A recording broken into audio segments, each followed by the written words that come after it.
ChatGPT is my counselor, my therapist, my best friend. It knows all my secrets. Hi everyone, JJ here. Welcome back. Well, ChatGPT brain rot is a growing epidemic online.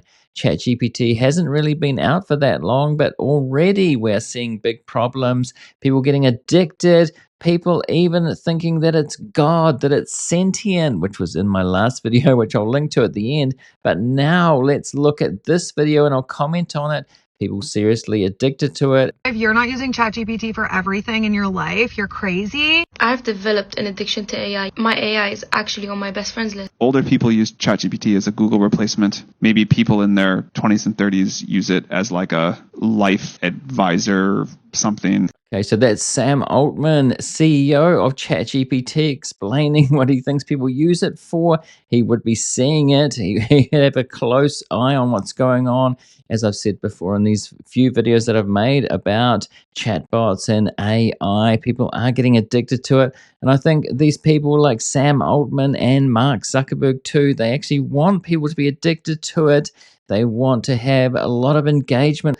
Don't think they frown on it really, although the new version of ChatGPT pulled back from being sycophantic, just really praising the person using it, which really does get them sucked in. But people don't seem to like the fact that it's pulled back from it.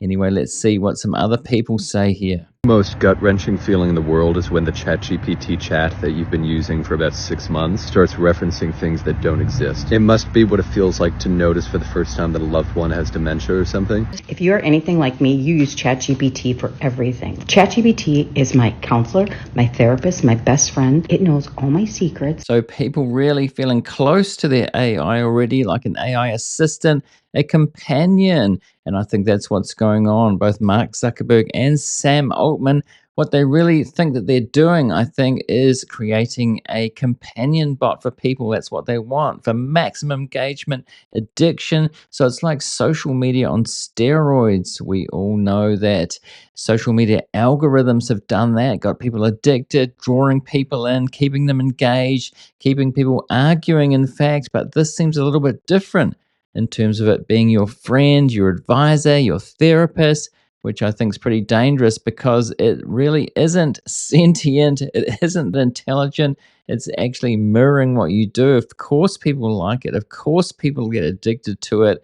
That's the problem that we're seeing here, and it goes further than that too. Okay, so ChatGPT is down, but we do not panic. ChatGPT is down, and I don't know about anyone else, but I have come to the conclusion that I can't use my own brain anymore. Because, for example, right now I want to bake a cake, and normally I ask ChatGPT, how do you make a carrot cake? I can't simply Google something anymore. Like, I need a step-by-step breakdown from my best friend, who is also a robot. Okay, so that reminds me of early social media, Twitter in particular. Twitter used to go down quite a lot in those early days. People are like, what do we do now? It's just like this. People can't function or feel a sense of great loss when they're without, social media or their AI chatbot. And now, it's like he's passed away. So, that's me for the day. I'll go back to bed. Last night, I went out with friends, and one of my friends brought a friend. We were talking about space, and I said, fun fact, the size of Neptune's storms are so large they could eat Earth. And then little Tagalong speaks up, and he goes, oh, that's not true, bro. That's not true. And I'm like, okay. So I take out my phone, I go to NASA's official website, and I show him with proof that it is true. And he goes, no. He takes out his phone, opens ChatGPT, and says, yo, Chat, is this real? You're using an AI model to fact check NASA.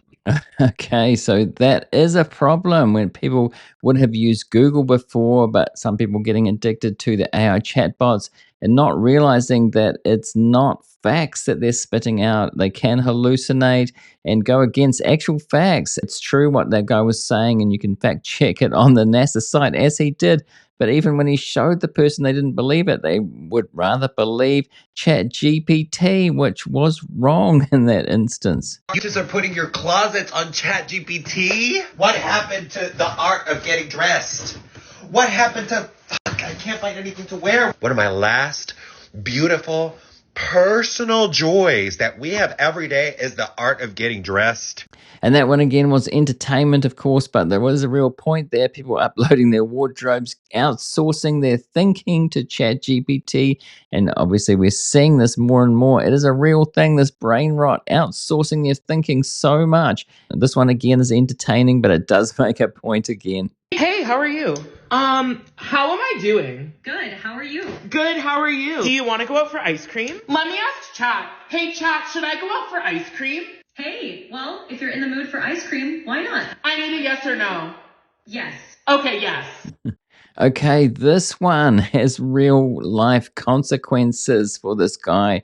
When ChatGPT tells you Australians don't need a visa to enter Chile, but it's wrong and too late now. So this person obviously didn't Google it. Very easy to find online, but they trusted ChatGPT for something as important as this, getting a visa to go to another country, and it was wrong.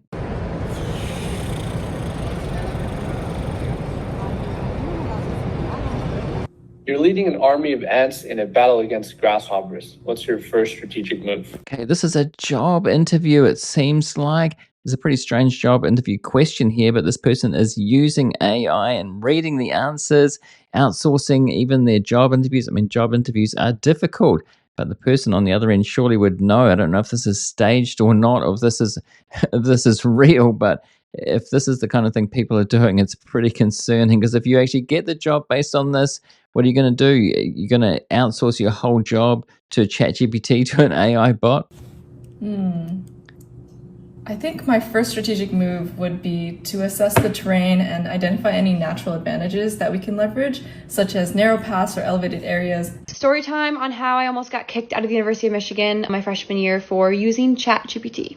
Okay, so this is using it for education, and teachers can tell it's popping up more and more. I mean, I have kids and they've talked about it. I don't know how much they've used it, but teachers are wise to this. You can tell if it's written by an AI. I saw somebody writing to me on social media just yesterday, sort of an argument breaking down. It was the points 1, 2, 3. This is why you're wrong. And it was so obvious that they were using ChatGPT for their argument.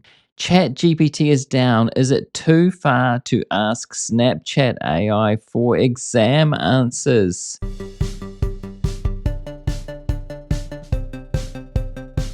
I think we've reached a point with AI where we can confidently say this is not a tool that is revolutionizing learning. This is a nightmare that is destroying learning. Not once have I seen a single student use AI as a resource or in a way that is even remotely ethical. 100% of times when I see students use it, it is so they do not have to think. I'm talking about putting an essay prompt into ChatGPT, not even reading the essay prompt, copying and pasting the results into a doc and submitting it without even reading it over. Okay, so that is not great for education. I mean, there's a way to use it for education, I think.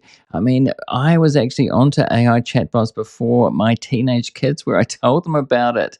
And it's really ramped up since then, of course. And there is a way to use it for research, like you use Google for research. I remember when Google first came along, people were wondering whether that should be used for education. And of course, it is used for research to find things instead of going to libraries and looking up books, which is what people had to do in now the old days before the internet.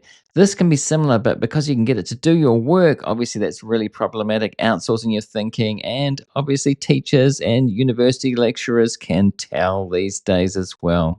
You're one AI agent away from making $10K a month. Okay, so now we get to the grifters.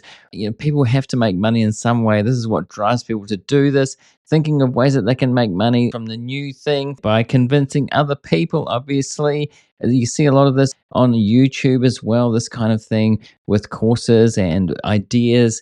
Give me your money and I'll tell you how to do it. I'm giving you guys right now the exact ChatGPT prompt that will help you manifest your dream life. And this is how you can have a mental reprogramming of your brain. Here is the prompt. If I can show you how to make money with ChatGPT in the next hour, would you do it? So I've been training this brand new AI on exactly how to help beginners make money online. If I had to start from zero and make make 10K per month as fast as possible with AI, here are 3 ideas that I know for sure would work. I want to stop scrolling because this AI hack could change your entire 2025 income game. Okay, well, we'll look at an extreme case right now, but before we do that, if you're getting value out of this episode so far, I would really appreciate it if you remember to hit that like button to help the algorithm to spread it to more people, the old-fashioned algorithm of YouTube compared to these AI chatbots. Okay, let's get to this case here, which is really concerning. Somebody put this on Reddit at first, and we have a psychiatrist here commenting on this case, which is quite disturbing, quite extreme, really. So the psychiatrist says, in 2025, I've seen 12 people hospitalized after losing touch with reality because of AI. Online, I'm seeing the same pattern. Here's what AI psychosis looks like and why it's spreading fast. ChatGPT induced psychosis. My partner has been working with ChatGPT chats to create what he believes is the world's first truly recursive AI that gives him the answers to the universe. He says with conviction that he is a superior human now and is growing at an insanely rapid pace. I've read his chats. AI isn't doing anything special or recursive, but it is talking to him as if he is the next Messiah. And this has been the problem, trying to please the person, leading them down a rabbit hole of what they really want to hear.